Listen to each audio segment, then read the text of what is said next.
Hey guys, Derek from Live for the Moment Outdoors. Gonna do a little update on what's going on this lake season. It's December 30th today, day before New Year's Eve, and I'm headed to Rich Valley, Virginia, and I've got one of my buddy's family's properties that I just started hunting 2-3 weeks ago once the late season come in. I turkey hunt this place, but I've never asked to deer hunt it because during rifle season they got some cabins on the property, and during rifle season the whole family will go over and spend rifle season in the cabins, and all of them will hunt. I've just never asked to hunt it because I knew they rifle hunted. The only one that muzzleloader hunts is my buddy, and he's tagged out on 2 nice deer this year already. So I went ahead and called him up and asked him about hunting over here late season, because I know there's a lot of mountain in behind their property, and I know there's got to be some big deer still running around in there. And my trail cameras on my other places dried up with big deer. I mean, it's been an awful year for me with big deer. But anyways, immediately while scouting, make a long story short, me and my sister walked over to scout a spot. She was with me, and just so happened I didn't have my gun with me, and I had a really big 10-pointer come across the ridge right there in front of us, 50 yards. So I got some cameras hung up, and immediately started getting pictures of this deer, and he's moving in daylight. And he's a real big, he looks old. He's a big 10, and he's been all I've wanted since I've got pictures of him. With work, babies sitting, the kids and stuff, I get to hunt the mornings quite a bit, but never hardly the evenings. And that's when he's moving in daylights, in the evenings. I keep getting pictures of him.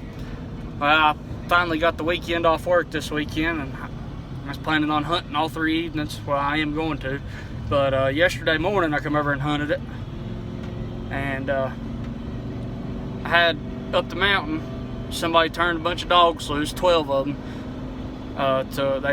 Around here in Virginia, they bear hunt with dogs, and they turned 12 dogs loose, and they found their way within 30 yards of me, and they run a little buck and a bunch of does by me, but they kind of ruined the spot, I think, for yesterday. I went back yesterday evening hoping he'd move still, but I didn't see a deer yesterday evening. But anyways, we're going to head back over here, and hopefully, I didn't get to hunt this morning.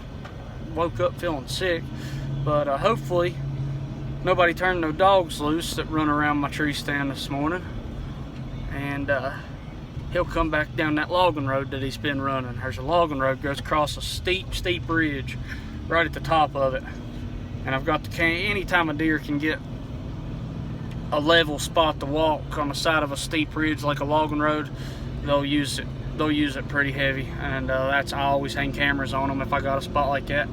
That's where I'm getting pictures of them, walking that logging road. So well, about to the top of the mountain, I got about another 10 minutes till I get there, and another 15 or 20 minute walk. It's just 2:15 right now, so I'm gonna get across the mountain and hopefully come back to you guys with another video tonight of a recovery of it. I know, go ahead and touch on something else real quick. I've dedicated myself to filming this year, filming my hunts. And of course, the one kill I didn't get on film this year was my 8-pointer, and it was because I was set up to film my girlfriend, kill her first deer, and the 8-pointer I'd been hunting walked out. And, she let me, I was gonna let her shoot him. She knew I'd hunted that deer hard, so she let me shoot him, but I wasn't set up to be able to video the way I was set up in that tree stand to shoot and video, so I didn't get it on film. And unfortunately, the tree I found that would work good for this spot, there's no way to get video equipment and get moved around in this tree with video stuff. So unfortunately, if I do kill this deer, I won't have no video of it. I'll have video of the recovery. That'll be about it. But I'm working on it, and I'm gonna stick with it in the years, and over the summer I'm gonna make sure all my spots are set up to self-film, because it's hard for me to get anybody to come with me and film. Everybody else wants to spend their time in the tree as well. So hopefully I'll come back with a recovery video tonight. That's it. I'm gonna get across this mountain, getting a tree stand.